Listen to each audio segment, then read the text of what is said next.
Bem-vindos! Hoje a gente vai conversar sobre um período que, num piscar de olhos histórico, basicamente redesenhou o mapa do mundo. Um período intenso, né? Muito. O imperialismo europeu do século XIX é uma época em que as nações industriais da Europa, com uma autoconfiança, assim, sem precedentes, olharam para a África e para a Ásia e dividiram continentes inteiros. Exato. Os materiais que a gente tem aqui pintam um quadro de ambição, tecnologia, ideologia, tudo junto para criar uma nova ordem mundial. E a nossa missão hoje é entender o que estava por trás dessa expansão, sabe? Como foi justificada e por que a gente sente as consequências até hoje. Perfeito.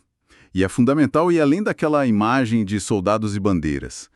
O que as fontes revelam é uma reengenharia da economia global. Uma reengenharia. Gostei do termo. Foi o momento em que vastas regiões do planeta foram conectadas à força ao motor industrial europeu. Mas assim, como vagões, nunca como locomotivas. Entendi. Então, a grande questão que perpassa todo o material é: o que alimentou essa corrida? Era só ganância ou tinha algo mais estrutural? Vamos começar por aí, então. Pelo motor de tudo. As fontes são unânimes, né? Apontam para a segunda Revolução Industrial. As fábricas na Grã-Bretanha, na Alemanha, na França, estavam produzindo numa escala, nossa, nunca antes vista. E essa produção toda gerou o que eu imagino como um monstro de duas cabeças, sabe? Uma com fome e outra precisando... Isso. Uma com uma fome insaciável e outra com uma necessidade de escoar o que produzia. É uma ótima analogia. Essa dualidade é a chave. Uma cabeça era a fome por matérias-primas. Não se faz aço sem minério de ferro, não se fazem pneus sem borracha. Claro. E a Europa não tinha tudo isso, pelo menos não em quantidade ou a um custo baixo. A outra cabeça, como você disse, era a necessidade de mercados. Exato. Produzir milhões de tecidos não adianta nada se o seu mercado interno já está saturado. Era preciso forçar novos compradores. E o que me parece genial e, ao mesmo tempo, super perverso nesse sistema, pelo que as fontes descrevem, é como uma coisa alimenta a outra. É um ciclo. Sim. Não era um processo de duas etapas, era um ciclo vicioso. Eles extraíam, sei lá, o algodão bruto da Índia, a preços baixíssimos, levavam para as fábricas de Manchester, transformavam em tecido e depois vendiam esse mesmo tecido de volta para a Índia, com um lucro gigantesco. Exatamente. E ao fazer isso, eles não só lucravam, mas também destruíam ativamente as indústrias locais, que existiam há séculos. O objetivo não era competir. Era eliminar a concorrência. Os baratos e um consumidor cativo de produtos caros. É um modelo de negócio, nossa, brutalmente eficiente. Mas isso me leva a uma questão que parece uma contradição. Como se vende uma operação dessas para o público em casa? Ninguém em Londres ia dizer nosso plano é arruinar os artesãos indianos para enriquecer os nossos. Claro que não. As fontes indicam que havia uma roupagem ideológica muito poderosa. Mas as pessoas realmente acreditavam naquilo ou era só um discurso cínico e todo mundo sabia que o objetivo era puramente econômico? Essa é a pergunta de $1 milhão. E a resposta é complexa. Eram as duas coisas. Para quem formulava as políticas, o cálculo econômico era, sem dúvida, o principal. Certo. Mas para a população apoiar e até para os próprios administradores coloniais dormirem à noite, era necessária uma justificativa moral. E aí entram duas ideias-chave que o material destaca. A primeira é o darwinismo social. Que é uma distorção bizarra das ideias do Darwin, né? Aplicada às sociedades humanas. Totalmente. A ideia de que a civilização europeia, por ser tecnologicamente mais avançada, era inerentemente superior e, portanto, mais apta a dominar. Exato. E essa pseudociência dava uma base que parecia racional para o preconceito. E, complementando isso, vinha a segunda ideia, a missão civilizatória. O famoso fardo do homem branco. Isso, como Kipling chamou. A narrativa era de que os europeus não estavam lá para explorar, mas para elevar os povos atrasados. Levar o cristianismo, a medicina, a administração eficiente. Um sacrifício. Um fardo. Um sacrifício que eles estavam fazendo pelo bem da humanidade. Um sacrifício muito lucrativo, pelo visto. Precisamente. E a genialidade sombria dessa ideologia é que ela transformava um ato de agressão numa obra de caridade. E sim, respondendo a sua pergunta, muita gente comum e até missionários bem-intencionados realmente acreditavam nisso. Sério? Sim, eles viam a pobreza e genuinamente achavam que o modelo europeu era a única solução, sem perceber que o próprio sistema que eles impunham piorava os problemas ou criava outros. E com essa justificativa moral no bolso, eles partiram para a prática. O laboratório mais chocante disso foi, sem dúvida, o continente africano. Com certeza. Antes do século XIX, a presença europeia era basicamente na costa, né? Postos comerciais para o tráfico de escravos e outras coisas.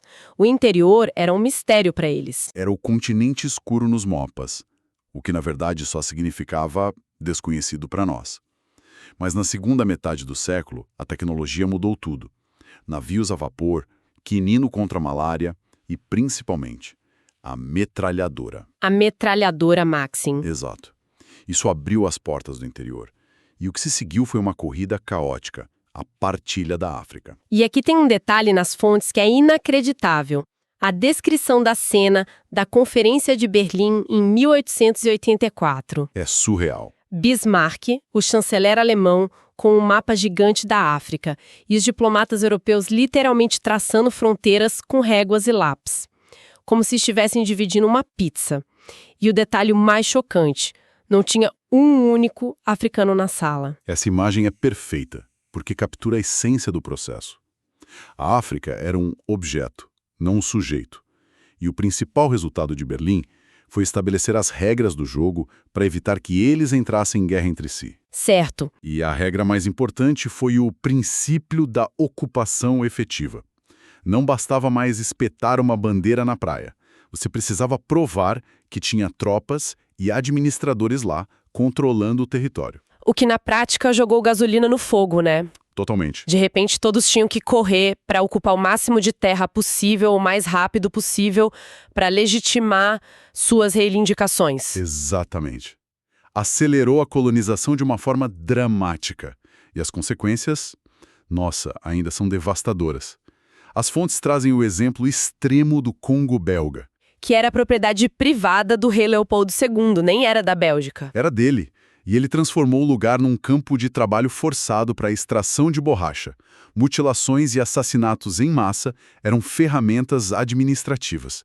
Estima-se que milhões de congoleses morreram. É um horror em escala industrial. Sim. E, embora o Congo seja um caso extremo, a lógica da exploração estava em todo lugar. Mas o legado mais duradouro da partilha foram as fronteiras. As linhas retas que a gente vê no mapa até hoje. Essas mesmas, desenhadas em Berlim. Elas não respeitaram nada, nem geografia, nem reinos existentes, nem grupos étnicos. Uniram povos inimigos e separaram comunidades. A política clássica de dividir para governar. Jogando um grupo contra o outro. Isso.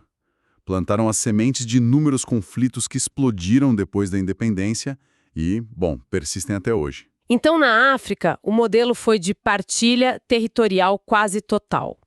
Mas o que as fontes mostram é que, do outro lado do mundo, na Ásia, o imperialismo ele usou máscaras diferentes. Sem dúvida.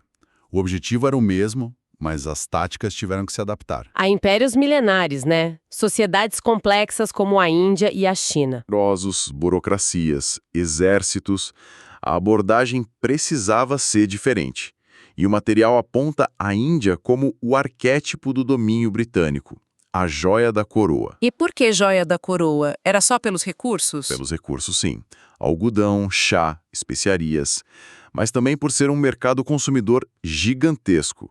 E, crucialmente, pela posição estratégica e pelo exército indiano, que os britânicos usavam para projetar poder por toda a Ásia. Entendi. Perder a Índia seria o fim do Império Britânico. Mas na China, eles não conseguiram. E talvez nem quisessem replicar esse modelo. Certo, a China era diferente. Um império colossal. O modelo lá, segundo as fontes, foi o das zonas de influência. Como isso funcionava na prática? Primeiro, foi preciso abrir a China à força. O Império Chinês se via como autossuficiente e restringia o comércio. Os britânicos encontraram um produto que os chineses comprariam: o ópio, cultivado na Índia. Que coisa! Quando o governo chinês tentou proibir o tráfico, a Grã-Bretanha declarou guerra, as Guerras do Ópio. Com sua superioridade naval, venceram e forçaram a China a assinar tratados desiguais, abrindo seus portos, cedendo Hong Kong. E a partir dessa brecha, todos os outros entraram. Exatamente. França, Alemanha, Rússia, Japão. Todos correram para garantir seus pedaços. Não colonizaram o país inteiro, mas estabeleceram zonas de influência. Que eram regiões onde eles tinham privilégios comerciais exclusivos, controle sobre ferrovias, portos. Isso. E seus cidadãos não estavam sujeitos às leis chinesas. Na prática, a soberania da China foi fatiada, mesmo que o imperador ainda estivesse no trono. Foi uma colonização econômica. Asiático.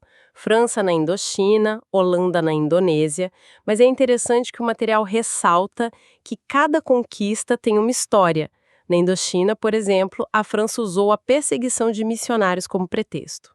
Sempre tinha uma desculpa civilizatória na manga. Sempre. Mas em meio a todo esse cenário de dominação, os materiais apresentam um contra-exemplo fascinante, que muda a perspectiva de tudo. O Japão. O Japão. Exato. Enquanto o resto da Ásia estava sendo subjugado, o Japão fez o impensável.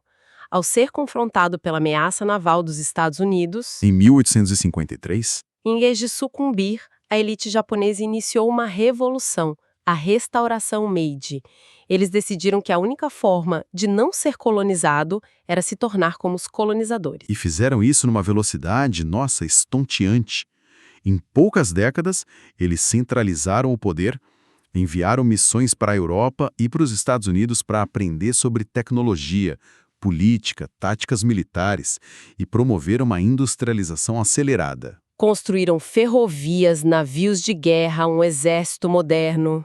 Um sistema educacional nacional. E o resultado foi que o Japão não só evitou a colonização, como se tornou ele mesmo uma potência imperialista. Virou o jogo. Começou a competir com os europeus, derrotou a China em 1895, a Rússia em 1905, o que foi um choque para o mundo ocidental.